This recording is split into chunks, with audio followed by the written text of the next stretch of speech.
Hello, everyone, and welcome to another live episode. We've been knocking out these live episodes left and right. Isn't that crazy?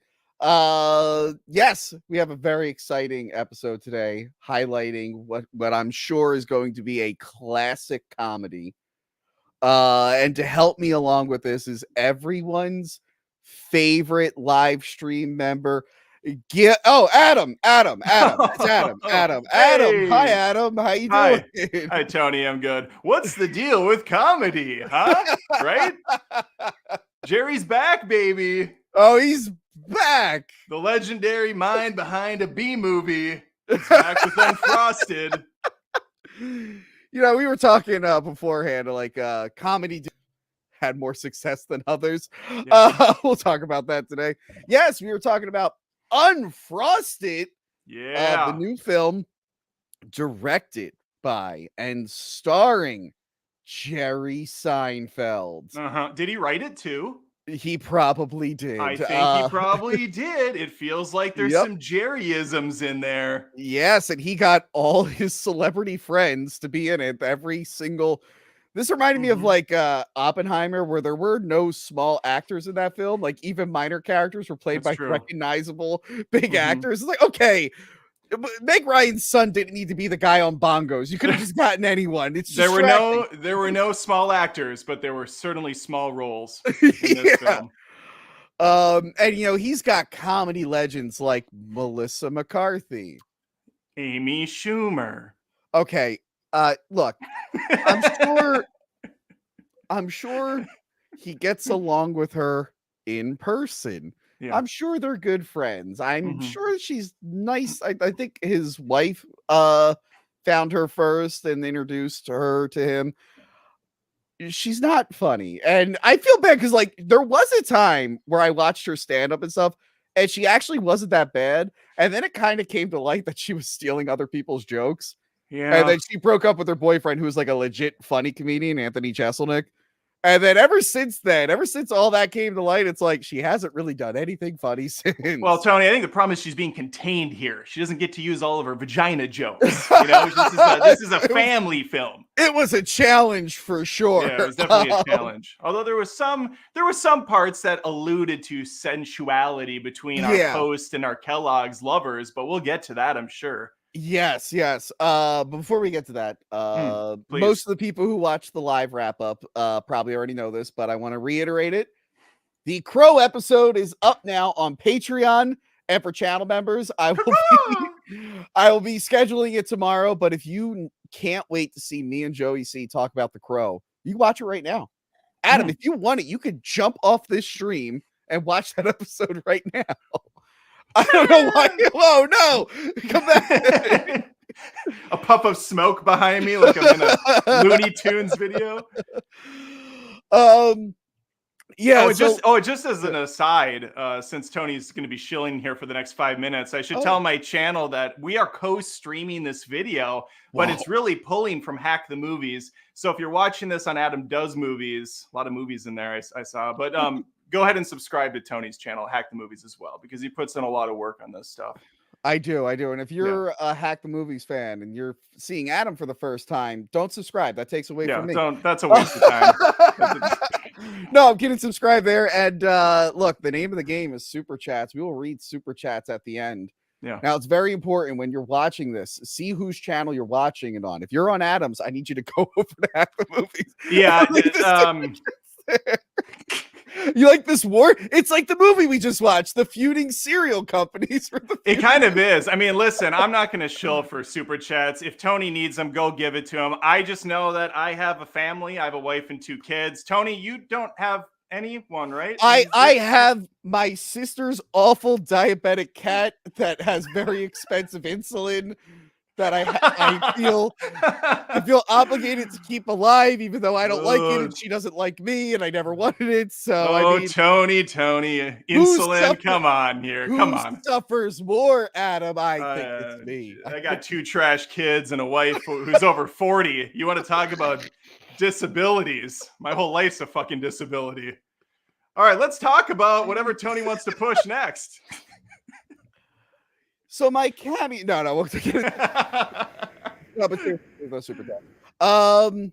Yes. Okay. So I had a problem number one with this movie. Wait, are we jumping into the movie now? Yeah. Oh, I thought you had more things to talk about before we. No, I Okay. did that on Wow. Thursday. Okay. You know Wow. All the wrap ups that you're too good for. Yeah, I don't do those anymore. If people are wondering, I didn't really kind of like bow out of them. No, I mentioned it on Twitter. You were you hated Joey C, and he made you feel unmanly, and it hurt your image. Well, what's your excuse? I mean, I don't like anyone on the stream. I don't really even like Tony. But the real reason is Thursday nights when Tony conveniently has these events take place. I go to 2 movies. That's my movie night. So it's really hard to get back and then do another live stream thing. But yeah, we could move the day to a Friday, but Tony won't. So yeah, I'm just not on him anymore. Look, okay, I'm doing this on a Saturday. Unfrosted. Yeah. Okay. What's the problem? What's the problem with this? Here's the problem with this image. Since you didn't watch the show, I thought it would be funny when I was looking at April movies. I saw that Netflix put a Woody Woodpecker like live action CGI movie on there, and I put it on the list because I thought it'd be funny. Adam, it was not funny. I think only me and Joey C were able to finish it, and we did not like it. So I turned on Unfrosted, and I see this fucking woodpecker, and I'm like, it's too soon. It's cross promotion. They're both Netflix movies, right? Yes, apparently. That's synergy, baby. That's synergy. We should give a brief overview of what Unfrosted is before we just shot out of a can and go. I guess so. I think you've seen more of these movies than I have. I don't know if I've seen. No, I saw the McDonald's one years ago, but now there's more of them. There's the Cheetos one. There's Air. It's another one of those corporate kind of pro movies. You could say propagandish, if that's even a word. I'm going to say it is. But this one focuses on Pop-Tarts and the creation of Pop-Tarts, but it takes it from an unofficial standpoint. The way this is separate is it's no way, shape, and form a documentary or a biopic. No. This is just straight up whatever Jerry comes up with for the scene is what it's going to be. So it's like, it's kind of misleading because it's called the unofficial Pop-Tart thing. It's Unfrosted, but really at its heart, this is a cereal film about Post and Kellogg's and their competition staying relevant because Jerry loves cereal. He does. He puts a lot. If you follow Seinfeld, like follow him as a person, but also like his shows, like Comedians and Cargan Coffee, and obviously Seinfeld. You learn a lot about him. There's a lot of things that he really likes, and he tried to work a lot of things he liked into this movie. Also, we should also say the reason we're really doing this together right now as a special little live stream is because Tony and I are massive Seinfeld fans. Yes. We love the TV show. We kind of quote it ad nauseum at times, but we're huge fans. So we got to do this together. I'm wondering if there's been like a thing where we haven't brought up Seinfeld in some way. It's so baked in to my core. I just say it accidentally at this point. And there was probably 4 or 5 very Seinfeld-esque moments in this movie where I thought, this is just straight up a plot point from the show, which we'll get one joke is apparently from his stand-up act, which was in an episode of Seinfeld. I'll talk about that when we get to it. Please. But so yeah, you're right. It's like a lot of these corporate movies. Some of them are biographical, and then other ones like the Cheeto movie is just an outright lie about like the janitor who made the flaming hot. Like like didn't happen. It was all bullshit. Oh, okay. But this isn't trying to sell it as real. This isn't like a fantasy world. It's very, very like cartoony and like I want to say childish, pretty much. Yeah, it's very much felt like a family movie that no kid would understand anything about. That's the thing. I'm like, I tried watching it with my family. My daughter left 40 minutes in. She didn't understand any of the jokes. They barely know what cereal is at this point. Like as far as like Post and Kellogg's and half the mascots, they don't know that shit anymore. I was gonna say, I'm like, I feel like this is a movie that Jerry Seinfeld would have liked as a kid. Yeah, like it'd be good for kids from his generation. But they're all geriatric boomers at the moment. So I don't know who this is really for. I don't know. Because there are some jokes that land and then some that are like, I got them and I'm like, okay, I get it. And then there's other ones where they're like, this was a funny joke, but maybe they won't get it. So we have to spell it out, which is like my least favorite thing. Yeah. But yeah, so let's get into it here. We're spoiling this movie, correct? Oh We're just yeah, gonna 100%. go chronologically through as much as we can remember. Okay. Yeah, well, I don't know if anyone's watching it. Everyone's saying it's the worst thing ever. And then they're mad at Jerry Seinfeld because he's like, the left is ruining comedy, which he's kind of right about. But people are kind of soured on Seinfeld recently. Yeah, I wonder also if he said some of this, if he did kind of a Snyder-esque thing where he kind of knew he made crap. And Yeah. so he instantly went to the blame game to kind of save face, like, everything's, woke and left and stuff. And then you watch the movie and it's like, well, there's a gay couple in this. There's kind of every checkbox you can think of in this movie. So yeah. Well, no, is he saying that Netflix ruined his own movie? Is that what he's like kind of getting at? I don't think I think Netflix probably the one place that will let you do that. I think he was talking about like TV shows like on TV. And it's not so much he was basically being like the companies are so afraid of them that now you have to like every joke needs to be filtered and reworked. It's so wasn't weird a thing back then. But I've heard this for like 15 years now from all these older comedians. Like, yeah, you would never been able to do this show today. But then I see like Curb Your Enthusiasm still going. They still have biting commentary. I see Always Sunny is still going very strong. I see South Park still going. Yeah. You still have and yes, they're legacy shows, but here's the thing, Family though. Guy, it's all still happening. Here's the thing: Always Sunny and a bunch of other shows. There are episodes pulled from broadcast and syndication, so they have. Seinfeld had shows pulled from syndication as well. Yeah, but it's like kind of thing. But like, by the way, before the left did it, the right did it all the time. Married with Children used to make jokes about the letters they would get from like the extreme Christian right yelling at them. Yeah, I don't even care about the political thing. I'm just saying, like, it seems like forever now comedians have been going, you would never be able to make this show today. I go, well, I see some of this shit on TV, and I'm like, holy crap! How would I remember my parents, like my mom saying that about All in the Family when I was a kid. It happens all the time. But I think maybe companies are just like, wait, 10 years from now, this joke might not age well. So let's just not do it at all. It's like, well, why don't we let time tell? So, yeah. Well, right. I think that's the difference. Comedy changes and evolves all the time. What was funny 10 years ago is not funny today, or it might not be to some people. And that's how it's always been since the beginning of time. So anyway, speaking of unfunny, let's talk about Unfrosted. And of course, I forgot to put the slide in where he meets this kid in a diner, and it looks like a Norman Rockwell painting. And for whatever reason, I just didn't put that slide in. So this kid is running away from home or something. Yeah, this was such a weird. I mean, there's 45 plots in this movie. Yeah, but this was such a weird one to start with. You have this cute little Asian kid running away from home. He goes and gets 2 Pop-Tarts, and there's Jerry Seinfeld, who they do this kind of for some reason, epic reveal for the audience. They don't show Jerry at first. They're like, here he is, the man, the myth, legend. And Jerry's like, yeah, that box of Pop-Tarts, the story on the back is bullshit. And he's like, what? And he's like, believe me, I know. I wrote it. I did like, there are little moments at work where he's like, do you want to hear how? And the kid's like, no. And he's like, but it's good. And it's like, all right, whatever. Well, full disclosure, for the first 25 minutes, I was honestly on board with this movie, and I thought, okay, it's not bad. It's kind of hidden with me. I like the back and forth with Post and Kellogg, and then the plot kind of kicks in, and it just goes downhill. And by the end, it's an endurance test to even finish the thing. Yeah, I'm still kind of like undecided where I'm really landing on it. Okay, but anyway, he works for Kellogg's. Yeah, there's Snap, Crackle, and Pop. Yeah, there they are. We'll see them again real soon. This is a world where, there's Mr. Kellogg. I forgot all their names, by the way. There's one name that I do have, I think, that I want to talk about because I don't know what they were doing with that character. And that's Jim Gaffigan, right? Yes. Wait, no. What is it? He gained a lot of weight. Is he in a fat suit? Maybe. Hold on. He gained a lot of weight. Before I pull an Adam and just say wrong actor's name. I think you're right. That is Jim Gaffigan is Edsel Kellogg. I was thinking of the Seinfeld where George tries to airbrush himself back into a photo, and everybody that sees him is like, "Man, you really lost a lot of hair." That's what they tell me.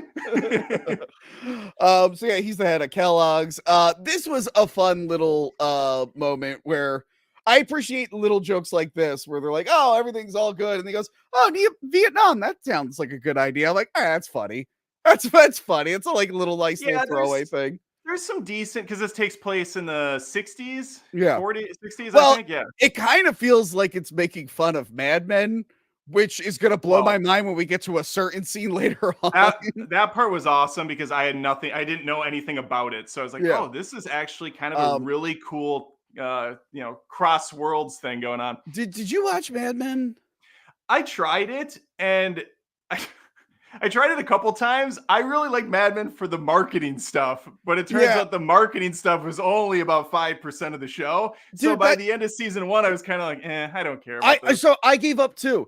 Because there was so many stuff, like the first few episodes, like, oh, the kids are playing with the plastic wrap because they don't know you can suffocate. Oh, the kids are jumping around in the backseat of the car because seatbelts aren't a thing yet. And oh, that guy mentions that he draws his male neighbor all the time, like I secretly, and like the whole show is that. I'm like, I get it. I don't care. And I turned it off. Takes him like it took him like 6 hours to build the kid's play set in the backyard. He's drinking beer after beer. That was funny, but I'm like, I get it. You're not supposed to do that back then, and it'll catch up. I'm like, I got it. Don't need to watch the show. So anyway, Hugh Grant for some reason is Tony the Tiger. Hugh Grant's getting like paycheck after paycheck. He's showing up everywhere lately. Yeah, he really is. Like a Hugh Grant resurgence going on. Yeah. So yeah, he accidentally does it's their great line. Yeah, he says it's so good, I think, and then he accidentally is pissed and he says it the right way, and Jerry's like, that's the line we're looking for. Yeah. And I like that he doesn't have any cooling in his helmet. He's like, can we fix this? It's like, yeah, we'll get the lab on it. They're like, there is no lab. And that's and that actor I love too. I don't know his name, but he's got the glasses. Oh yeah. I don't have it up here. He's great in Veep as kind of a punching bag character. Yeah. He was in a couple episodes of New Girl, and there's a couple people from New Girl in here as well. Schmitty is also in this. I didn't watch New Girl, but I know New Girl's good. You'd like New Girl, Tony. I think you'd appreciate that. Zoe Deschanel. Well, I like it as much as these three guys from Saturday Night Live. Okay, I've never really been a fan of these guys, just full stop. I never really cared for him on SNL. I will say the middle one was funny. I think he's one of the skeletons in the David Pumpkins thing. Oh, right. Yeah. And he was good as that. I like that.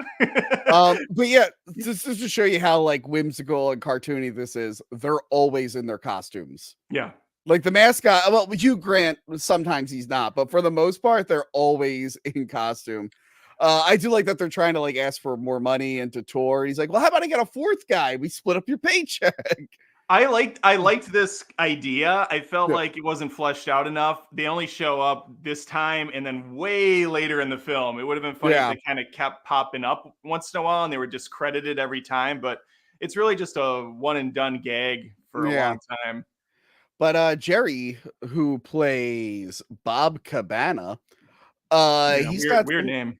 He's got some competition, and that is Marjorie Post from the Post Company. Dun, dun. That's our Amy Schumer and Schmitty from New Girl. I like Schmitty in this too.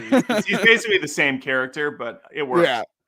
I didn't mind Amy Schumer in this, to be honest with you, but it did feel like she was kind of sleeping through a role that could have been very, very fun and sinister, and she's doing like 50% of what needs to be done here. Yeah, I've seen her do better, and I see on Instagram my friend Husey Hello is watching, and I bet he agrees. He's a big Amy Schumer fan. He celebrates her entire catalog at him.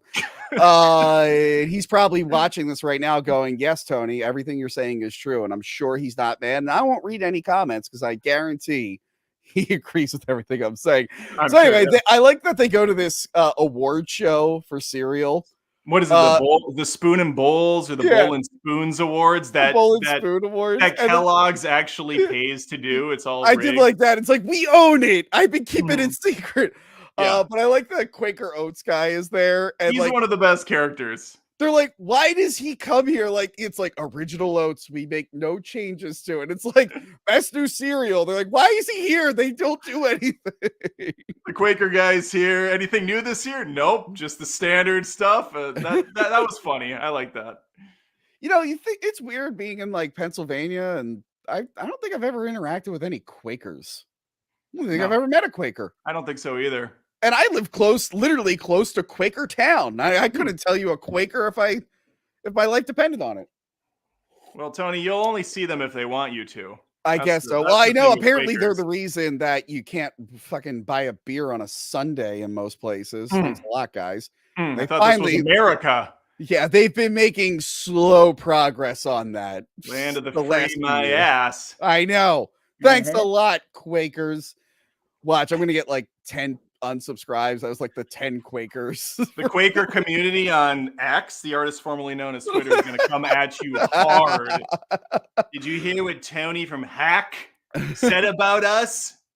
It's just weird to me that I'm like, I've never interacted with anyone who even said that they were a Quaker. I don't understand. I don't like, how does that happen? I don't really know what a Quaker is, if we're going to be full cards on the table. Yeah, I don't know what a Quaker is. Let's move on. Anyway. So yeah, they clean house at the awards. The next day, though, Jerry sees two kids almost get crushed in a goddamn trash truck. And they're diving. Yeah, they're diving into the dumpsters to eat the goo from Post. Tony, you want to hear a little sidebar about dumpster diving? Yeah, tell me. Yeah, I was going to tell you anyways, even if you said no. This is kind of a thing I do. It's really sad and kind of disgusting. But anytime I move, which, believe it or not, is pretty much every 2 years, our family moves. And one of the hardest things to come by are cardboard boxes. So what I'll do is I will sneak out in the cover of night, and I will find cardboard only dumpsters, and I will pull those out and chuck them into my car like I'm stealing the Declaration of Independence. It's a really fiery thing. And then I go home and make passionate love to my wife because I've just done such a dangerous thing. I come home, I take off the ski mask, and she's like, is it done? It's done. 50 new boxes, babe. And then we make sweet love right on top of them in the backseat of the car. Adam, some of that was true. Adam, you'll never believe it. I have a similar story. With my wife? oh God, no. I mean, no, the dumpster thing, whatever you said about the No, so I used to work at a Pier 1 Imports, which is now a combination Chipotle / Stretch Studios / something else. They turned the one store into three things. But I would have to go into our cardboard dumpster and jump on the cardboard boxes to flatten them down because we had so much cardboard. Oh my God, you should have called me. I could have used those boxes.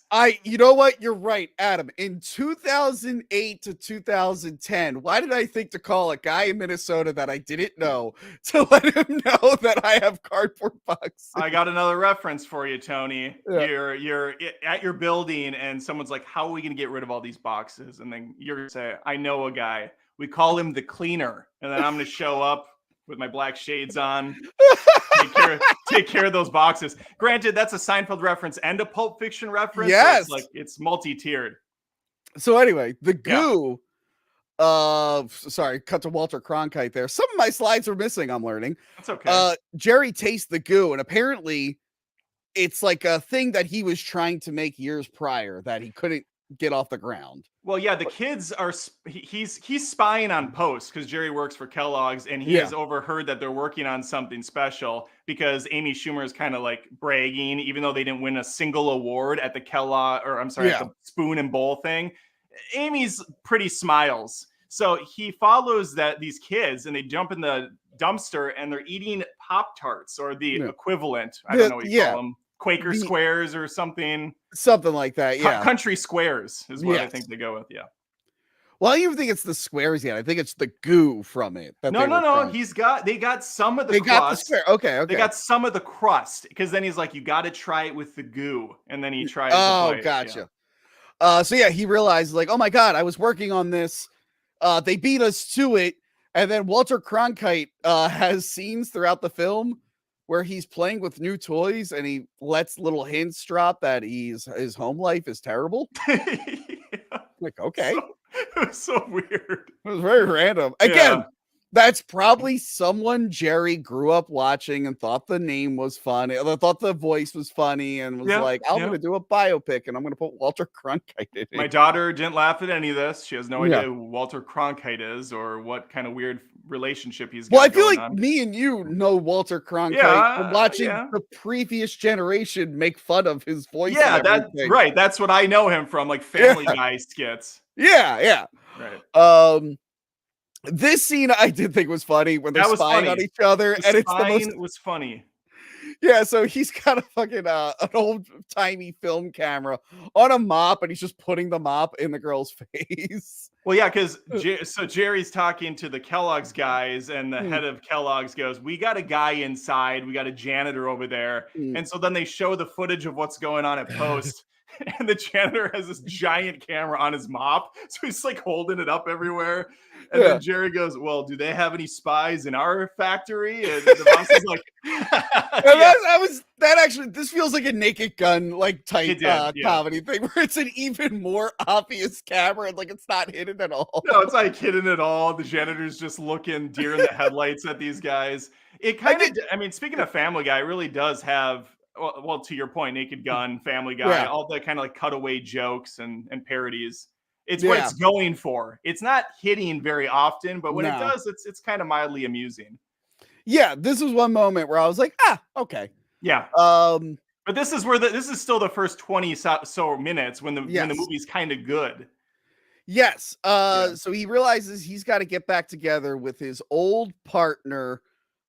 What's her name in this? I don't know. Sam, I think they call her, or Sal. Donna Stankowski, but they call her Stan. Stan, there you go. Stan Swanson, Samsonite. Samsonite. I was way off. Yeah, Stan. Yeah, so she's working at NASA liquefying food. Like she made Tang. She's making other stuff. Yeah. She's just like, oh, this is nothing. We're never going to get to the moon. This is a waste of time. So Jerry convinces her to come back and work for him. Well, they kind of tried to do a joke there that I don't think hit very well, where Jerry goes, I mean, do you want to waste your time going to the moon? It's the moon. Who cares? It's always going to be there, kind of doing a stand-up routine. Yeah. But I think what they were trying to do with the joke was say, look, she's doing something super important and it's going to be life-altering, but cereal. I mean, cereal is where it's really at. And I just don't think they stuck the landing with that. Yeah. So she's helping with that. Post gets the kids to try out their new product. Yeah. They can't get it toasted yet. No. Every time they try to toast it, things go wrong. So they're like, there's some petroleum in it, I think the guy says. Yeah. And I will say the kid actors, the girl is really funny. She's got like a cute, fun look, and she's a smart ass, and she worked. I thought these were truly the best characters in the movie. They gave them a lot of screen time. They're like the fucking MacGuffins for the movie. Because again, I think Jerry was attempting to make some family movie that the kids would like, as long as there's other kids in there. But it just, none of the jokes hit kids. It's just all kind of over the head. Yeah.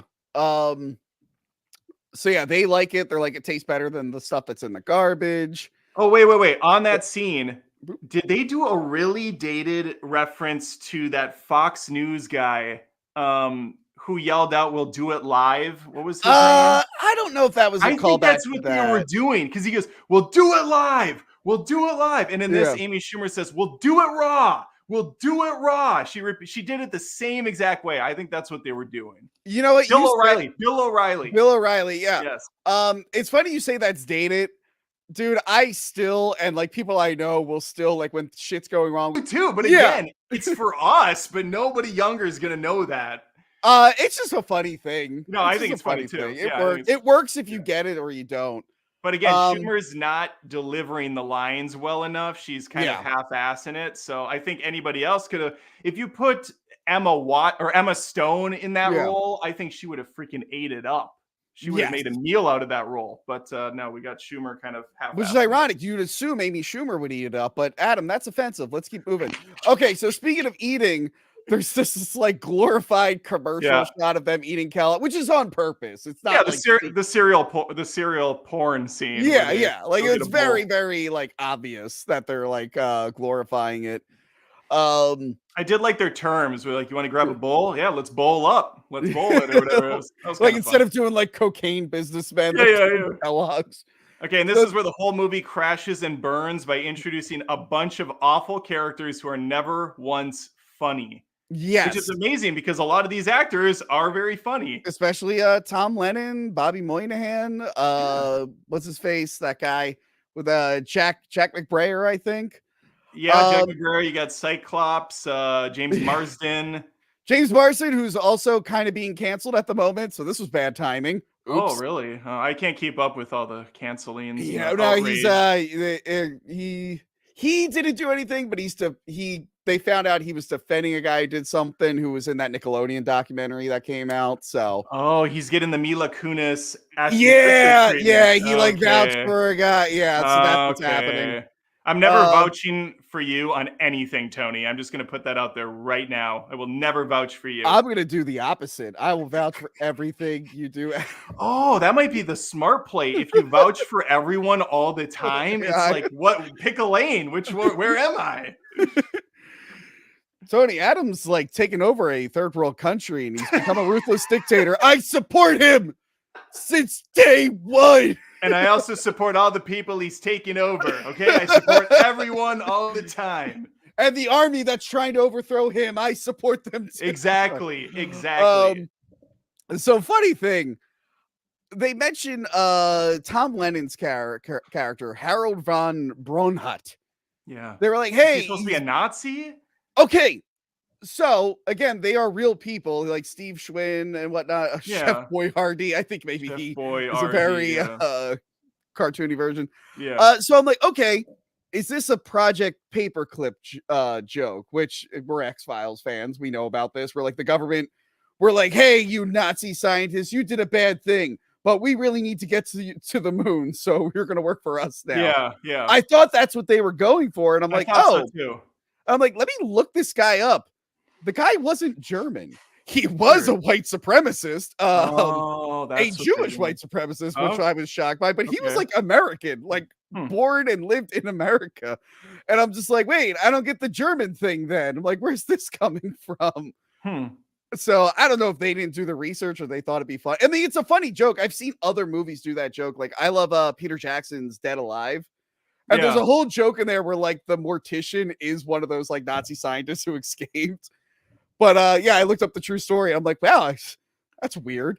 And the IBM computer is also part of this team. Terrible. That was terrible. Yeah, they're the taste testers. I did like James Marsden where he's like, we're doing this new thing called high fructose corn syrup. Yeah. And Jack LaLanne, he's a dead ringer almost for that character. So that was actually good casting. But I feel like there was an opportunity to make a joke that was like, and also Mama Cass is here. And then they like cut over and one of the reporters is like, But then there's weird stuff where like the computer is like monitoring everyone and it knows someone's going to die. And then they die right there. And I'm like, it was really bizarre. Okay. Again, it kind of had like an attempt at Family Guy humor, I felt like, but just fell on its flakes. On its frosted flakes. There is a lot of cereal puns in this movie. This is the same creative genius behind a B movie. We're going to get more of that. Maybe could have used a little bit more Larry David in this. I think Larry, because you know why he didn't work with Larry? Because Larry would have been like, this whole thing is trash. I'm not doing this. I need to catch up on the last like 2 seasons of Curb Your Enthusiasm. I know it's done now. Curb last season was freaking brilliant. It was having a hard time with. I don't know what's going on, but it's not quite firing like it used to. The last season I watched was the Fatwa season, which I enjoyed. But I missed the season after that and this newest one. But I heard they did do a finale in a courtroom again, and I'm like, that's kind of a big fuck you. That's really funny. That's tried it again. Well, they already fixed the finale of Seinfeld like 5 seasons back, if you remember, and it was brilliant. Adam, if you remember that season, one of my favorite gags is Larry David going like, "What was wrong with the finale? Finale, He's talking to Jason Alexander, and Jason's like, it would really make up for that finale. What was wrong with the finale? Like, it's real offended by it. Jason's like, well, maybe this time we get the fans, something that they want. So Christian Slater shows up with the other milkmen, and then we get the subplot that the milkmen are like evil. Can we stop disrespecting Christian Slater at some point in Hollywood? I saw him with Mr. Robot years ago, and I thought, finally, Slater's gonna get some time in a damn show, and he's awesome. And then he's gone in like 2 episodes, and here he is again with he wasn't like, I didn't watch that show. I assumed he was like a main character. No, he's in it for like a couple episodes, and it turns out he's like a figment. They do like a freaking Fight Club thing with it. It was stupid. Like, I'm out. God. And here he is again for 4 minutes as a milkman in some sort of a milkman mafia. Yeah. Although the backstory there was kind of funny. It's like back then people just milk cows for fun. And like, and then they realized you can put it in cereal. I'm like, that's funny. So what I'm realizing here, this would have been a really funny fake trailer on Funny or Die, or a very funny short film. Or a TV show that spans multiple episodes, and you can actually like flesh this shit out, because there's so many ideas that go. The milkman thing is like nothing, and yet it shows up once in a while. And let me ask you something. Later on, Peter Dinklage shows up, and he has this interrogation scene with Jerry. What episode of Seinfeld did anything hit for you when you watched that? You're thinking of the post office. I am. I'm thinking of the Postmaster General. Yes. And I just thought, hot under these lights, eh, Seinfeld? No, actually, I'm quite fine. And he yells at Kramer. Yeah. So you got to imagine, I was pretty goddamn mad when I had to. We have a bunch of mail out for you. You're gonna take that, right? Yeah. Anyway. So yeah, they're in league with Kellogg's, and they're upset that they're working on a thing that will not require milk. So there's kind of like this whole like crime empire angle going on. There's a meeting of the 5 cereal families. Yeah, they did that in an Office episode. They had a meeting of the 4 or 5 heads of Dunder Mifflin. I feel like that's been done a million times too. Godfather style. Yeah. Obviously, yeah. So they're she's like making a proposal, Marjorie. She's like, hey, we gotta like split this up, this. So Kellogg is like, fuck, we gotta like hurt them bad. So but then also it's also introduced in this scene, because there's already 15 plots. Let's add another subplot that Kellogg actually likes Post and vice versa. The heads right, they're like dating each other, Marjorie and but it's forbidden love. It's forbidden. Yes. So they go to like Puerto Rico, I think. God, this is so bad. Yeah. And by the way, this is basically Colombia or somewhere. This is basically the scene from Scarface where they go to South America to make that deal. Then they kill that guy. I mean, so like Tony Hale comes out. Oh my God. Yeah. I'm like, hey, Buster from Arrested Development's in this. Yeah. He's really fun, and he's gone. Well, by the way, this was a scene that I thought was almost like funny, because he makes the guy, the sugar guy, is talking about how he doesn't like the grout on his ground. Yeah. And then the comedian comes out with ventriloquist, makes fun of the grout, and they drag him off. And then you just hear a gunshot. I'm like, oh, that's funny. They killed Tony Hale. Yeah. But then I guess Jerry was like, no, that might be too violent for this movie. What if families are watching? So they made it that he killed the puppet instead. Yeah, he killed the puppet. Yeah. And Tony Hale goes with the bit still. He's dedicated. And I'm like, no, that's not as funny. It was funnier. None of it was funny. Tony comes out and he has like, I seriously think it was like 2 sentences, and it was nothing. It was terrible. Well, I'm saying I did enjoy them trying to talk to each other. Bang! I've seen it done other places. I'm like, that worked. Well, no, I mean, you're wrong, and you have bad taste in comedy, Tony, and that's fine. It's okay. We all make mistakes. Son of a bitch. All right. So the next day, everyone's working on their own things, and it's not food related. Except Felix. Yep. He's making a safe bike for kids. He's making aluminum pants or whatever that hold in the heat or whatever. Which the computer scanned his crotch earlier in the movie and said he was really. Yeah, that was really bizarre. Free ball in it. Yeah. And then Chef Boyardee makes one of these things, but he accidentally puts the sea monkeys in it. That was the thing. That Kurt, whatever his name is, the white supremacist dude, he was responsible for getting like X-ray glasses and sea monkeys in the comic book ads. And the sea monkeys, we've all seen South Park. It's just brine shrimp. It is just brine shrimp. But he mixes the brine shrimp with this, and then it becomes a sentient ravioli.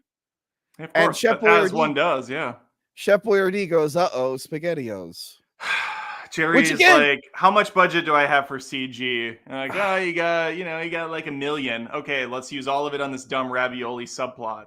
Perfect. Yeah. It goes on way too long. It's weird.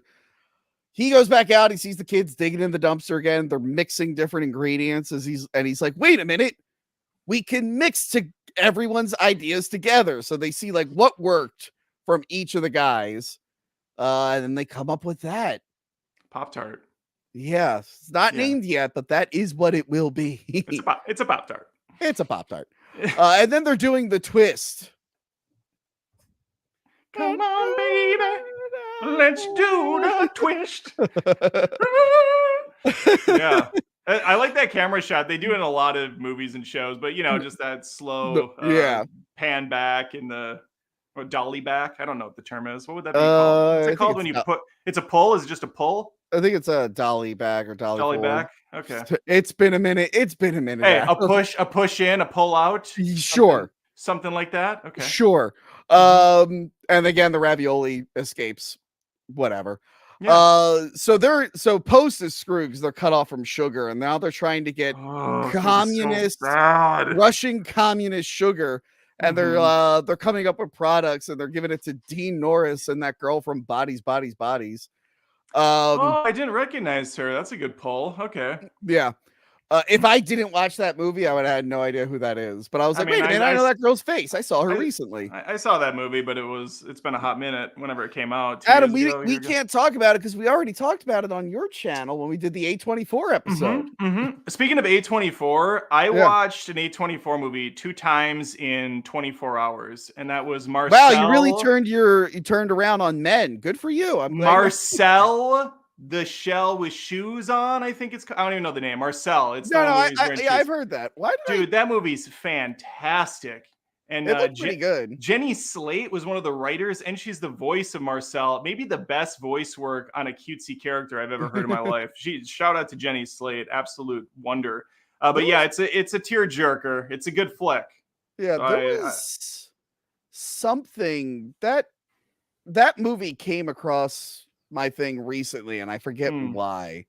Well, someone on that movie worked on something. It's on Paramount now streaming. So give Marcel a shot instead of Unfrosted if you want a movie that's actually well made and there's some sort of heart put into it. Well, I will say this real quick since we're on this image.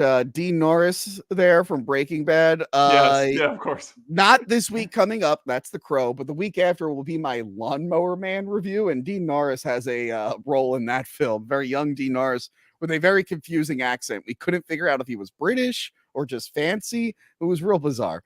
So here, the milkman makes Jerry smell the milk, and he's like, when does it expire? And he's like, July 3rd, which is from Jerry's stand-up bit, where he's like, how do they know the expiration dates? Do they ask the cows? And he does the whole thing, and the cows just like, July 3rd. Again, it's not funny. It would be funny if they were actually asking a cow, like the stand-up bit, but instead they didn't do that. Jerry's got a lot of cow stand-up. He also has the one about McDonald's where they used to put the number of burgers sold. And he's like, what did the cows look at that? And they get impressed and think, well, at this point, we might as well just become a McDonald's burger because that's impressive. We got to get there. But he gets taken in by the milkmen who are run by Peter Dinklage. Yeah. We got to put Peter Dinklage in things. Got to get Dinklage. You got to get some Dinkle in here. No Seinfeld characters that I could see, though, from the show. No Costanza, no Elaine. Yeah, it is weird. No Cosmo. Yeah. Yeah, I get why they didn't bring Kramer back. Although they still have worked with him, but I get why they don't want to. I mean, it's been a long time at this point. He was on. I did watch that Comedians in Cars Getting Coffee, which I didn't watch too much of, but I watched the one with Michael Richards, and he tells a story about an insane chess player, which was really entertaining.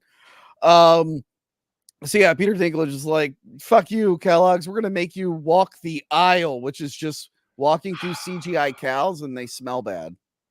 I thought the fart joke was above Seinfeld. I'm sorry. I thought Seinfeld was above the fart joke, but I guess not. Because, basically he just walks through a waft of shame through the barnyard. Yeah, I'm not against fart jokes or anything, but I'm just like, okay, I've been in a farm. I get it. It smells, but It's not the end of the world. Like, what Yeah, the fuck? it was weird. And I get that Jerry is a germaphobe, but he's not playing Jerry. He's playing Mr. Cabana. So I don't understand what was going on here. But the government comes for him. They're like, you got to go to the White House right now. This comes out of nowhere. It's Yeah. seriously the next scene, and he's whisked away to the White House to talk to the president. I was like, what? Where are we at in the plot right now? I still don't actually know. You can clear it up for me because I must have drifted off. Because it is the 60s. And as they mentioned in the show Seinfeld, Jerry is like obsessed with the Kennedys. Remember, Elaine calls him out. Like, what is his obsession with the Kennedys? So this is around the time like the Bay of Pigs and whatnot. So they wanted to tie into that. So yeah, they get sent to Washington. And again, this was funny since he didn't have clothes. Like, this is all they had. It's from Taft. I'm like, oh, that's funny. Most people know that's the really fat president. Yeah. But then Jim Gaffigan has to go, yes, the first president to be 300 pounds. It's like, this was another Jerryism that I caught from the show, because when he walked out in the big armed jacket, I thought, okay, it's the Friar Club episode where he has to wear another jacket that's ill-fitting. He likes wearing goofy stuff. Yeah. And then Bill Burr is John Kennedy for some reason. Sure. Yeah, might as well. I guess he likes doing the voice. Doesn't look like Kennedy at all. No. But yeah, they're doing the ask not what your country can do for you. Ask not. They're just it's horrible. There's not a funny moment in this whole section. Yeah, then I guess he's gonna sleep with the Doublemint twins. They show up. Yeah, that was weird. We're actually played by real twins, as I'm seeing here right now. I mean, I would imagine so. Well, that's a joke. Kennedy like slept around. They make a joke about it. It's like, I'm still in the doghouse for that blonde singing me happy birthday. I did like the joke, like, hey, we'll make a cereal for Jackie called Jackie-O's. I'm like, all right, that's funny. That's funny. Yeah, it's all right. It's all right. Yeah. But then the milkman plants an idea into Hugh Grant. I did another Adam, Hugo Weaving. Hugh Grant's head about how like the companies would be nothing without the mascots, and the mascots should rebel or whatever. Yeah. Yeah, it gets in his head. He's like, all right, we're gonna do it. But then Adam, they test their new invention out. Oh, did you not like this scene? Using the technology of the moon landing, they basically recreate that kind of setup to test, or I'm sorry, a rocket launch, I guess would be more appropriate, since they're going to test out this new Pop-Tart technology. And Kenneth has to go out there and manually turn the dials to 10, which could blow this whole thing sky high. And it literally does. Well, it technically works. What happens is he celebrates and he pulls his oxygen. And that's what blows up. It connects with the toaster, and the whole thing is, Well, this is a weird thing. Like the dog with the cigarette. It'd be funny if they all had cigarettes as like a joke that everyone's smoking. Yeah. But then I guess they'd be like, oh no, we don't want to show even though they're mannequins, we don't want to show people with cigarettes. That could, like, we'll have to put a disclaimer or something. So let's just do the dog with the cigarette. I'm like, no, it's funny if they all had cigarettes, like the baby and the dog. Yeah, and this joke is, to your point from earlier, it undercuts itself because they think that Kenneth's character, I like how I'm calling him Kenneth, who is a character he plays on 30 Rock. I don't know his real name. It's something Schwinn. He's Schwinn. Just call him Schwinn. Whatever. The blonde pie-faced guy, he blows up, but then the smoke clears and he stoically walks towards them, but then it turns out it's someone completely else. And I was like, oh, that was kind of funny, but then they instantly call attention to it because Jerry's like, oh, we just had a funny moment where we thought he lived, but he didn't. I don't know why they called attention to it. I don't understand why they do that. That was bad. It was like, I didn't think it was very funny, but like I got it. And then you're right. They're just like, oh, then this happened. It's like, no, we just watched it. We know. Well, I know that character doesn't know. And not only that, the guy that walks out in slow motion is like, no, it's not me. He's dead. He blew up. Like, there's your punchline. Why are you doubling down on the punchline? And he actually is dead. They have a funeral for him. I actually enjoyed the funeral scene. This was fine. Yeah. But it also like the Schwinn's wife and how she's like confused by everything. It's just like, well, this character now feels out of place in this ridiculous world because everyone else is like on the same level of cartoony. So suddenly having a straight man out of nowhere was bizarre. It was funny seeing Cedric Yarbrough from Reno 911 as Toucan Sam. Oh, and I also liked Cedric the Entertainer was in it earlier too. He was Oh the yeah, host. that's He was the right. host of the Bowl and Spoons, and his voice just makes me laugh. He has that very deep baritone. Ladies and gentlemen, welcome to the Bowl and Spoons. It's good. But I did like Toucan Sam singing Ave Maria. That was kind of funny. Yeah, that's okay. Yeah, it's an okay moment. This chick really sells it. How she's just like horrified and confused by everything. Yeah, you have the straight man. What's going on? You finally have a straight man in the movie. It's way too late in the game though to have someone that's just kind of confused by the whole thing. Yeah, it's very bizarre that they would do that so late. So yeah, he's dead. The mascots get together. Yep. And they're like, we're gonna do it. We're gonna take over. They're nothing without us. And again, the mascot thing could have been funny, but they are only in it one time prior. So now we're almost at the end of the film and they show up again after going to the Crispy Cave, as they called it, which was a funny name. Yeah. But they could have been a Mugatu type character in Zoolander. I mean, keep it simple. That's what works. Zoolander hit it right. It's a male model who's been brainwashed to assassinate the Prime Minister of Malaysia. It's such a ridiculous freaking plot. But you have one villain and you got one central plot, and that's it. Real quick, I've talked about this recently. I've prided myself on avoiding comedy sequels that came out way too late. Yeah. Recently, I had to watch Dumb and Dumber 2 against my will. Oh, and bad. I was smart for avoiding that movie all those years. Bad. The only one I think what hurts it the most is it's so mean-spirited. Yeah. The first movie, obviously they're idiots, but they don't ever come off as like horrible individuals. They're just dumbasses. And in the sequel, they just truly feel like assholes. Yeah. Then the only other late sequel I've seen was Bad Santa 2, which was mediocre. I've avoided all the other ones. Was I smart to avoid Zoolander 2? Awful film. Awful. Okay. I think it's worse than Dumb and Dumber 2. Ben Stiller's come out several times over the years and has talked about Zoolander 2 and how it was a complete miss, and he felt like a failure as a comedian because it was working for him. And so to see all the backlash of the movie, just like it hurt. It like crippled him for a while. And to that I say, you know what, Ben, everybody makes a mistake once in a while. He's had so many fucking funny movies and he's great in pretty much everything. It's okay. It's all right that Zoolander 2 sucked.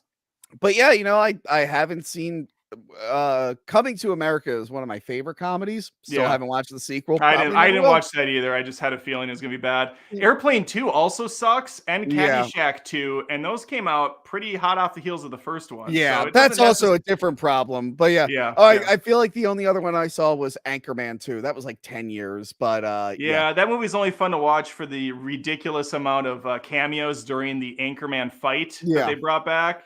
That's about it. But yeah, all right. So I'm glad I can never watch Zoolander 2. Don't watch Zoolander 2. There's not a same. I'll never watch Bill and Ted 3. I didn't watch that one. Jay and Silent Bob, whatever the new one was. Never gonna watch that. Oh yeah, so they're continuing their affair. They're gonna hook up, but then the ravioli monster scares them because that ravioli monster subplot is like a thing. Yeah. Then the strike happens, and they're all in costumes, which is kind of funny. Is this the January 6th? We're getting to January 6th. We're getting there. Oh, okay. First, we need an episode of Mad Men. Okay, this was truly a fun surprise that I didn't expect. You really like this scene? Or? No. I just I thought it was fun that since it takes place in the same time period, they were able to bring Don Draper and his boss back to have like a marketing pitch. It felt like Adam. They're credited as Ad Man #1 and Ad Man #2. They knew what they were doing, of course. But it was just, it felt like a clever organic thing to put into this silly movie.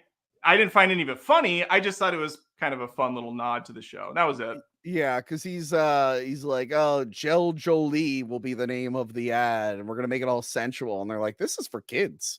What is this? Yeah. You know what this is? This is like Austin Powers 3. The intro where characters kept taking off their masks and it was like, oh, Mini-Me's actually played by Danny DeVito. And oh, look, there's Tom Cruise as Austin Powers. There's nothing inherently funny about it. It's just, hey, I know those people. That's it. That's pretty much the joke. But yeah, it's whatever. And then he like kind of implies he's gonna sleep with Melissa McCarthy. So they're coming up with names. They can't figure it out. The one kid almost kills himself, and then he's like, "Wait a minute, call it a Trat Pop." And then for the rest of the movie, I'm like, all right, how are they going to figure out a way to turn it into Pop Tart? Yeah, because it's backwards. They're gonna do Yeah. red Well, rum. He had all rum. those sweet tart things on this necklace that got caught in that machine, and they were all popping. And I was like, oh, is he going to be like, my tarts popped? And that didn't happen. So I'm like, how are they going to get to the Pop Tart name? There you go. January 6th, suddenly Tony the Tiger, played by Hugh Grant, is now the QAnon shaman. I'm not gonna lie, this part was kind of funny. I thought it was so ridiculous. I feel like they didn't go all out, and it felt way too out of left field for this movie. I feel like this should have been a different movie. Here's the problem. Yes, we were talking about like leftist and whatnot. Yeah. There's one group that you're allowed to make fun of in the mainstream, and it's those guys. But it's like, okay, but I mean, this feels like weird for this movie. Yeah, everything has been so movie. like dated for the 60s and stuff around then. So to suddenly have a January 6th joke, I'm like, oh, okay. Also, it's weird that now I didn't watch this. Speaking of late sequels, I did not watch the new Reno 911 revival or the new movie, The Hunt for QAnon. Okay. But I'm surprised Tom Lennon and Cedric Yarbrough weren't like, hey, we're kind of already doing this on our movie. Could you not do this? We're also making these jokes. Yeah. Someone let me know, is the new Reno 911, is it garbage? I assumed it was. It was supposed to come back for Quibi. I didn't know there was another. Didn't they revive this once before? Is this like the third revival for these guys? No, they brought it back during Quibi. Remember Quibi? Okay. Yeah. And then it went to Roku afterwards. Okay. Same show, just formatted. And then they did for Paramount Plus, they did a sequel movie. So yeah, they kind of have come back. This is like Community in the final couple seasons. Where remember when Community at one point was a Yahoo streaming exclusive? Right, Yahoo Screen. Well, the weird thing about this that I'm looking, it's like there was a season where they killed most of these characters off, but I guess some of them came back to life. I don't know what the hell's going on here. Wow. Maybe I watch it. I love Reno 911. I still watch it once in a while. The first like 3-4 seasons are fun. Yeah. Okay, so Fred Armisen shows up during the riots to do the patent thing for it. And this is funny for me because literally that same day I watched the Fallout episode where he also shows up out of nowhere. He shows up in a lot of things. He's a very I like Fred Armisen. I think he's funny. The last time I saw him in a Netflix thing was when he played Uncle Fester in that Wednesday show, and he was terrible as Uncle Fester. Yeah, well, I mean, you got Christopher Lloyd in the live action movies. You can't beat it. I don't care who you are. And I appreciate him trying to do the what you call it, the Cagney, or what's his name? I don't know. Jackie Coogan. The original Jackie Coogan, but like it just didn't work. It didn't work at all. By the way, funny in Fallout as the booby trap guy. So yeah, he's there. They make he's also great in Portlandia, his show that he did. I caught a couple episodes of that and I actually enjoyed it. It's hit and miss for sure, but some of those sketches are great. Like when they're trying to find out where the organic chicken came from, and they just keep going deeper and deeper into it, and actually go to the farm to visit the chickens before they eat it. That's pretty good. So yeah, they stamp it, they get Trat Pop patented or trademarked or whatever. Then Walter Cronkite is playing with Silly Putty. Of course. And he's doing the thing where you can put it on the newspaper, and he fucks up and he calls it a Pop-Tart. Yeah. And they're like, well, we got to change the name now. And Adam, the kids are loving Pop-Tarts because they don't want to be squares, and especially not squares from the country. Oh yeah, country squares. They love the Pop-Tarts though. Yeah. So they make a killing. What's his face? The guy playing Tony the Tiger is being questioned by Congress. I don't know what the fuck is going. I get what they're going for, but it was stupid. It was so bizarre. These two were gay and had a weird baby, I guess. They're both raising they raised the little ravioli thing together. So bizarre. That was bizarre. Whole movie. I'm not sure the real life guy would have liked that too much. Also, how the Chef Boyardee people feel. about having their mascot in a Well, relationship. because I think to get away with it, they said Chef Boy RD. They did a big pregnant pause when they said his name. I'm saying, if I'm the Chef Boyardee people, I'm like, wait a minute, you made our mascot in love with the white supremacists? Could you not? Could you change that, please? Someone might Google who that guy is. That's gonna make us look really bad. Such a weird movie. Very bizarre. I did like this. I did like that the IBM computer went to Vietnam, and it's the Apocalypse Now. Yeah, the Apocalypse Now ending where he's like seeing some shit. Yeah, the horror. Yeah. And hey, and Tony again. That's another Seinfeld callback. That's right. Because what's the boss's name? Not Peterman. Is it Peterman? Elaine's yes, Peterman. Yeah, Peterman goes off to live with the. I don't know. He's in Myanmar, but it'll always be Burma to him. So that's right. And yeah, they show him the urban sombrero, and he's like, the horror. And Elaine goes to Elaine goes there to talk to him, and he's like, "You're a package carrier with a message from." Like, he's just completely insane. He's like soaking himself off. I love Jake Peterman. Oh, he's so good. So the movie wants you to know that the real life Marjorie Post made Mar-a-Lago. She did. Yeah. There's a lot of ties here. I don't really know the point of it, but there's a lot of ties. Oh, Adam, it's very clear. Donald Trump hangs out there. I mean, I don't get the tie to Donald Trump and cereal, but well, I guess we'll get there, maybe, right? No, we never do. We don't. Okay. It's just they want you to know that she made Mar-a-Lago because people know that's where he hangs out, and that's the joke. I gotcha. I'm like, if the movie was about him, like, maybe I could see that happening, but like, I don't care. It's just so random. Yeah, the whole movie is so bizarre. Also, the audience. Who isn't related to him? He was a big figure in New York for like 40 years. Like, we can do this all day long. So stupid. But yeah, she becomes a hippie. Melissa McCarthy becomes a hippie. Yeah. Yep. She's selling granola. She created granola, and that's it. Mm-hmm. This part did crack me up where Andy Warhol shoots Jerry Seinfeld on the Tonight Show. I'm like, that's kind of funny. Yeah. Because he said pop tart, pop art. That's right. They make a joke about that. Like, doesn't that sound too much like Andy Warhol's pop art? Which I guess was where the name Pop Tart came from. And they're like, no one will make that connection. The girl's like, I literally just made that connection. Some of those jokes do land. Like, that was one where I didn't mind them spelling it out. Yeah, it was all right. But other times it's weak. Yeah. And then it just ends them saying bye the family, and he's got the ravioli monster with him. Yeah, and there was like a weird. I honestly at this point was zoning out of the film. I might have blacked out and then came back at the end of this movie. But what was the lesson this kid learned? He ran away from home, and then the parents show up and they basically give him what he wanted because he ran away. Do you remember? So. Okay, I don't even remember what he ran away for, but they say it, and they're like, "Come on, we're gonna go get you that thing that you wanted." And it's like, "Okay, bye." All right, well. I don't get it, but he's like, was that monster thing real? He's like, no, I made it up. But then the joke is that it is real. Of course, yeah. And then everyone sings and dances in between. That's how bloopers. Every good comedy ends, with a song. And then whenever this happens, I just think, okay, during the entirety of this film, Jerry said, listen, guys, at the end of this movie, we're going to have a credit scene where we're all singing and dancing. So at some point in each one of these sets that we have built, I need all of you dumbasses to sing a song, lip sing a song, and be really happy. And then we're going to put it all together at the end for the montage. How awkward would that be? It is awkward. Like, they do look awkward, but like his looks super choreographed. I'm like, did they shoot like a music video that's going to be on YouTube or something?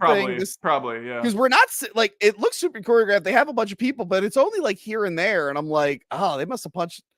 They were like, oh, we're not going to release this. Let's just cut. Let's throw bloopers in between because this music number is really, really Isn't bad. it like a Meghan Trainor song too? I felt like it was no idea. The singing sounded familiar, like some pop crap that I should know because I celebrate all pop crap, but I wasn't sure what it was. But if it's a Meghan Trainor vehicle, I would not be surprised if we have a Trainor music video. That's one of those movie music videos where she's like dancing with a box of with cereal, and then it cuts to a great scene from the film. That's what's going to happen. I got to look up the song. Hold on. Someone look it up. Meghan Trainor's probably already got the video out. I haven't thought your about Megan. Pop-Tarts moving. Your Pop-Tarts moving. The song is the Pop-Tarts moving. So these are all. She say that your hips are moving. Sweet Morning Heat. Oh yeah, performed by Meghan Trainor and Jimmy Fallon. Never question my ability to know a pop princess. Wait, Sweet Morning Heat, written by Mark Ronson, Andrew Wyatt, Jerry Seinfeld, Spike Fierstein, Maxine Picard, Clement Picard, Meghan Trainor. They needed that many writers for this song? Did you hear the song in its entirety? It's amazing. No, it's amazing. I have no idea. It's probably like 2.5 minutes long. Is there a music video where Meghan Trainor's in it and then it cuts to shots from the film? You know what? I'm going to look it up right now. Please do. Sweet Morning Heat. Your Pop-Tarts cooking. Your Pop-Tarts cooking. The lyric video is up. So the lyric video's up. We can expect a full production video in a couple days. I'm looking at it. We're gonna get it. It's gonna come. I see Jimmy Fallon did something. I guess they did videos saying that they're making a song. Oh, good. Okay. And yeah, hold on. I'm looking at let me just make sure. Please do. Yeah, the Netflix music is just a poster of the movie and the song. So maybe we will get a music video. I don't know, Adam. We'll come back and we'll review that music video. We'll pop that tart when we can. So real quick, before we give our final thoughts, I want to let everyone know that they need to get their super chats in. We're about to read them, baby. Yeah. Get them in. Adam. Where do you finally land on Unfrosted? Well, unfortunately, I have to say it's worse than a B movie, and I don't care for jazz. All right? I don't care for a B movie. I love Seinfeld. This does put a little bit of a damper on things, but I still love it. I still love the show. It's kind of becoming more painfully obvious that maybe Larry was more the brains of the operation, and Jerry just maybe provided some of the funny observational humor, and it worked. Yeah. I think that their duo should connect again and maybe just bring back Seinfeld. Might as well at this point. Let's ruin another legacy. Let's ruin another classic.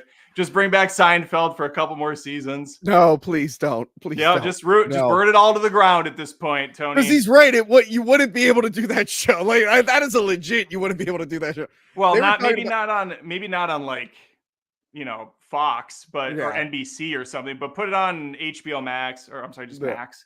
Put it on the Cock. Put it on Peacock. Check it out on the Cock. I was thinking like a few years back, I hope they killed this. They said they were bringing Married with Children back as a animated thing. And I'm like, there's no way you'd be able to do like no writer's room, no producer will let you do any of those jokes now. Like, what is even the point? What is even the point of bringing that back? Anyway, I didn't think it's quite the total shit show people are saying it is. Maybe that's because I recently watched Woody Woodpecker Goes to Camp, so anything looks better in comparison. Yeah, I mean, Woody Woodpecker, that was the sequel, wasn't it? Wasn't there a different Woody Woodpecker? You know what's funny? I put it on the list because I knew people probably wanted me to talk about Knuckles, but I didn't see Sonic 2 and probably never will. And I don't care about Knuckles. So I was like, let me do Woody Woodpecker instead. And then like, as I'm researching, I'm like, oh shit, this is a sequel? I had no idea. So Adam, maybe because much like George didn't like Home Alone 2, he had not seen the first one. He was lost. Maybe I'll watch Woody Woodpecker 1. And I think I might need to watch and review. And people seem to like when I review just total trash and then bash on it. But it sounds like there's 2 of them I have to get through, and that might be tough. Yeah, I wouldn't recommend it. No, I wouldn't imagine. Yeah, no, it's got its moments here and there. But overall, it really is hard to get through. There's a lot of long stretches of no laughs. It's not sure what it wants to be. Does it want to be like clever for adults or whimsical for kids? I think Jerry has such a celebrity status. I think he was given a lot of opportunities that a normal first-time director would not get. Yeah. Which I'm sure he's earned, like being in show business for so long and the money he's made people. Like, I get it. But there probably it would have been nice to have like him collaborating with someone a little bit better to be like, hey, this isn't going to work. Hey, this isn't as funny as you think it is. Yeah. Or you could be like, fuck it, I'm making a movie just for me with all my friends. Netflix is paying for it. if people like it, they like it. If not, fuck it. I don't care. I'm making the movie for me, which again, I respect. He's put in a lot of time. He's made a lot of people a lot of money, including himself. Yeah. Why not just do what the hell, whatever he wants to do? I get it.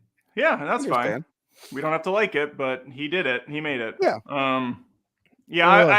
I really didn't have much expectation going into this movie, but yeah, it definitely didn't hit any of the low ones I had. I thought, again, the first 20 or so minutes was fine. It was directed well. Yeah. It had some likable characters. I like the premise, but I think it just tried to do way, way, way too much. And tonally, it was all over the place.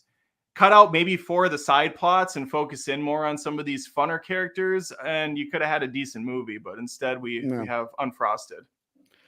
But you know what else we have? That's Super a shame. Chats. Yeah. That's a shame. I did like the day it happened. People showed like the Rotten Tomato score and they showed the picture of Jerry going, that's a shame. Yeah, of course. You have to. Seeps for 199 says Seinfeld seasons ranked. That actually, well, I can tell you the last number 9 seasons. So number 9 spot's going to be season 1 because that's barely a season at all. Yeah. It's only like 5 or 6 episodes. Jerry's dad is not the same actor. Newman's played by Larry David. It's just a shit show. I don't watch season 1. It's pretty bad. There are some good things in there though. Like that's where Art Vandelay comes from. True. Like a lot of long running stuff. True. You know, it's funny. I've been trying to think, how could we do like a Seinfeld show? But this would be a good way to test the waters if we did like seasons ranked. That would be fun. I would need to like look. I think my favorites are 4 and 7 because I like the story arcs involving Susan. It's really funny because Seinfeld's one show where I honestly mix up seasons by a lot. Stuff that happens in season 3, I will think happened in season 7 because the show has no real through storylines. There's no real arcs to anything. Except 4 has the TV show and 7 has the marriage. That's true. And the other ones have arcs too. But 4 is when they started doing actual arcs. Yeah. But you're right. A lot of the show is disconnected though from the overall plot of the season. You're right. Even. Like 2 and 3, 5 and 6. I'll mix up what happened when. Yeah. But yeah, that actually we should I would have to like look at a list of episodes. That's something we should probably revisit at some point. I would love to do that. Yeah, and I will definitely do my homework because the show definitely needs to be revisited. It's been a couple years since I've watched it, so I want to be fresh on it. Michael for 199. Hot take: Jerry Seinfeld or Larry Enthusiasm? I like Seinfeld more than Enthusiasm, but I mean you win either way. Yeah, I'm with you, mainly because Seinfeld is just so damn quotable and it was so tightly written that there's just so much packed into each episode. I think that show, more than pretty much anything else out there, especially for a what do they call that, a 2-camera show, a 3-camera show, it had more shot locations than any other sitcom out there. They'd be on New York City streets, next they'd be in the apartment, they'd be at Newman's, they'd be over at a restaurant. It fired on every episode, whereas Curb is, I think, 90% ad-libbed. They have a very loose script for episodes. And sometimes you can tell which actors really know how to play off of the freestyle approach and which actors are maybe just there for a good fun cameo. So Curb is not quite as consistent for me as Seinfeld is. Yeah, some of the early seasons of Curb are a little rough to get through sometimes. So it's not all the episodes hit, but both of them are really good. They're fantastic, yeah. And Radical, I think we just answered your thing for 199. Are you guys fans of Curb as well? Yes. Curb is great. I got the first, I think, 5 seasons on the DVD. Remember when you could buy TV show DVDs for a stupid amount of money? That was a great deal. Yeah, you pay $50 a season. What an experience. Adam, if you want to do it now, like every time I go into Walmart, they have just entire series of shows now packaged in like one box. Oh, I know. No, I know. I know. And it was annoying, but it was annoying buying them one at a time. But it's nice that you just buy them all in a row now. My wife's go-to, along with a lot of women her age, is Gilmore Girls. Yeah. And each one of those seasons I remember buying they were $70 fucking. There's like 7 seasons of that too. So I dropped a dumb amount of money. I will say Gilmore Girls, it's a solid show, people. You should give it a shot. Even the men out there. It's there's no shame. Very witty, fast talking comedy. Never watched. Subscribe. To me. No, I never watched it. But I was buying like Reno 911, Seinfeld, X-Files. I was buying them, yeah. Scrubs, Community, a lot of good shows. Yeah, I have a couple seasons of Scrubs. Tony Movie Chappie D9 Yo Blomkamp fan. Is Crystal ever coming back to the channel? Adam, literally, was it March? Yeah. March at the beginning of April, she was like in 5 episodes in a row. And I knew. Somehow I knew. I'm like, I bet you like 3 weeks afterwards, people are gonna be like, "Where's Crystal? Is she not on the show anymore?" I'm like, I literally just put her in like 5 episodes in a row, which was an accident. It just worked out that way.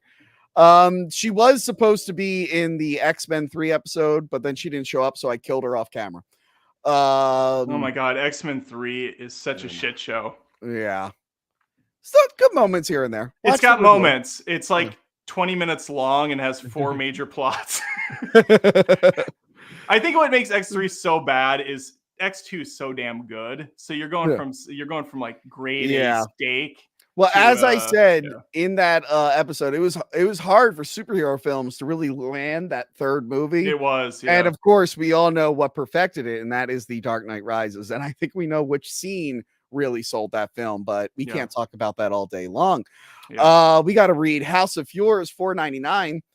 Tony, one critique I have for your Crow review, and that is not mentioning that the wrestler Sting based his look off him, thanks to Scott Hall. Okay. Sorry, I forgot about Sting, the wrestler. He just retired recently, so maybe I actually should have brought it up. Yeah, you should probably pull the episode, redo the whole thing. I'm deleting the episode right now. Right now, I'm deleting the episode. Also, thank you for spoiling the episode. There was probably someone going, I can't wait for Tony to talk about Sting. And Sting made a biopic, a direct-to-video biopic about his life like 15 years ago. Maybe I'll review that. Yeah. For $20, this better be on my. I hope that's on my channel. Or am I getting super chats? They all come here. So if you're on Adam Does Movies, throw a super chat out. We'll answer your questions. It'll be actually fun. Adam. I forgot I had a surprise for you. Oh, I'd love to hear it.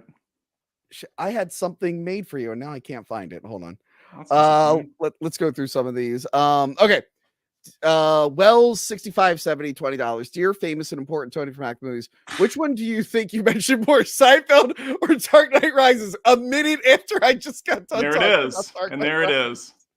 On my show, I mentioned Dark Knight Rises more. Probably in life, I probably mentioned Seinfeld way more. Why do you bring up Dark Knight Rises so much? Just out of curiosity, Tony. Playing dumb. I talk a lot about like superhero films. I often have to compare them to what is the best superhero film, which is The Dark Knight Rises. It's not because you're in it. Well, I think that goes without saying, Adam. Well, some people don't know. Some people don't know. Maybe that are on my channel and aren't familiar with your work. You're right. For Adam's viewers, Tony is an actor. I was in The Dark Knight Rises, the football scene. I have no close-ups, but I am in all the wide shots until they switch the audience out with CGI during the explosion scene. But I was there. I'm in that. Did you work alongside the likes of Christian Bale? Tom Hardy was there. Wow. I waved at him. Wow. I got to see him run around the field. Hines Ward was there from the Pittsburgh Steelers. What a lovely voice. Is that what he said? What a lovely. Is it beautiful or lovely? That's a lovely, lovely voice. What a lovely voice. First I break your back, then I break your soul. And after my men turn Gotham to ash, then you have my permission to die. I misquoted, but that's okay. You came back to die with your city. No, I came back to stop you. Where's Rachel? Where is she? I don't know who Rachel is. That was the last. She died. That was the last movie. That was the last movie. Sorry. Girk Pectus for $5. What do you think is an underrated Seinfeld episode? I love the limo where George wants to make out the hot Nazi girl. Is also that is a good one. My favorite Seinfeld episode that I made a horrible short miniseries in college out of was the one where they flash back to him in high school. The Tropic of Cancer. Can't stand you. Can't stand with their gym teacher. For some reason, is it the library? The library. Yeah. That is like one of my favorite episodes. Where they got the super deadpan librarian cop Bookman. guy that's after him. Bookman. Yeah, Bookman. That's like an ice cream man who's called Cone. He's so good. I think the last season gets a pretty tough shake, especially from the cast. I know Jason notoriously doesn't like himself in the last season of Seinfeld because he's such an over-the-top character. Yeah. But one of my favorite episodes is the dealership where he can't get a Twix candy bar and he's so hungry. It's such a ridiculously stupid episode, but I freaking laugh my ass off. And Putty's there working with Jerry. I can't get you a stop for that in that color for that price. He's like, what? I love when he buys Twix to do the test, but then everyone eats them, and he's like, give me a Twix. I've spent the last hour preparing a candy lineup. Took you an hour? And then, the plot makes no sense because then they eat them, and he's like, they're Twix. They were all Twix. It was a setup. But there were no Twix left. Because the guy eats, he's like, last one. It's so dumb, but I thought that was a great episode because George is just losing his shit. So good. Yeah, season 9, like I think Larry David left around like season 8. He definitely wasn't there for season 9 until the very end. So it felt a little different without him, but it wasn't bad. Some people are like, oh, it really ruined it. I'm like, nah, it was still fine. Was he even there in 8? I thought he left a few seasons early. He might have left after 7, I think. Yeah, because I know they had a whole writer's room for this show. A lot of people think it was just Larry and Jerry cooking in the writer's room. And no, they had like a whole crew of people. And that's why they kind of call the last 2 episodes a double finale. Because the Puerto Rican Day Parade episode, which is a solid episode, very funny. That was written by the entire writing staff, sans Jerry and Larry, and then Jerry and Larry notoriously wrote the final episode alone, which big mistake. The Puerto Rican Day Parade that happened to me in real caliente, life. Jerry. That happened in real life. The apartment I had in North Philly, I didn't realize they shut down. Like I couldn't turn onto my street because the Puerto Rican Day Parade started there, and my car was running out of the gas, and none of the cops would let me exit the parade. I'm like, no, you don't understand. If my car dies here, I will not have a car. You need to let me out of here. That's awesome. And of course, the cops let 2 like cute girls out, and I drove up right behind them, and I'm like, I'm going. You need to let me out. Did you come back with like a long flowing hair and lipstick on? Yoo-hoo! No. Maroon, what is it? Maroon Golf is boxing me in. And they bring back the 2 gay 2 gay guys that are freaking hilarious. Who is stomping on the flag? Who is stomping on the flag? That's not very nice. And then someone on Twitch said would rather rewatch the final season of Curb Your Enthusiasm. I guess he would rather watch that than Unfrosted. I guess that makes sense. Well, for sure. Yeah. So get some in, Adam. I had something specially made for you. I got a friend to make this, and I think you're gonna like it. I'm scared. Describe it for me. Well, I'm going to show it to you. I'm sharing this screen. This comes to us from Mint Salad. Giddy up. My God. Mint, I was like, Mint, I need you to make this for Adam. And that is you being shot out of a cannon. Hey! I feel like the font could be a little bit better. She spelled cannon wrong the first time. Super Mario Brothers 3. Yeah. I don't know. I was watching one of your streams. You're like, shot out of a cannon. And for some reason, I was thinking of Mario flying. Like, I want a cartoon of Adam being shot out of a cannon. I like it. I like it a lot. The cheekbones are really emphasized. I don't really have that pronounced the cheekbones. I appreciate her giving me somewhat of a jawline, which I don't really have much of that either. I mean, if you want to interrupt and suggest changes, you can. I'll message Mint and I'll give her a series of. No, this is beautiful. I love it. Thank you. I love it. I thought it was funny. It's very good. I love Mario 3, so it's really a match made in heaven. Yeah. If you ask me, I like that she used the blues, kind of the Adam Does Movies color skew. Very good. Yeah. In a perfect world, I want it animated. So when you go shot out of a cannon, it pops up and goes. I like crawl in it. Oh, very nice. I think that's It's everyone, please book me on Cameo. Kellogg's Pop-Tarts, Pop-Tarts, your hips are moving, your hips are moving. Yeah, book me on Cameos. Follow me on Patreon. Adam, plug your Patreon and whatnot. I forgot to make a slide for it. That's okay. It's Patreon at Adam Does Movies. It's a shocker. I also have 2 channels, Adam Does Movies and this new freshly popped tart that I've been working on, Adam Does Rants, which is kind of a relic brought back from the ashes of borderline extinction, like a phoenix rising anew. It's basically just 15-minute bitch fests about first world problems. Some people seem to think that I'm actually serious about it when I throw a fit about not getting a straw in a bag at like a Taco Bell, but no, I'm just having fun, and these are things we can all relate to. It's very light and loose.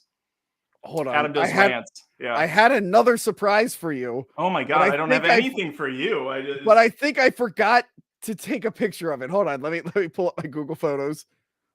Let me see if I can find. Did I do it? I said I was going to do it, and I don't think I did. Adam, I have important news. I will send you proof afterwards. But okay, the tinsel is off the tree. Oh my god! The tinsel is off the tree. For those of you who don't know, will this work? Can I do this? Hang on. So for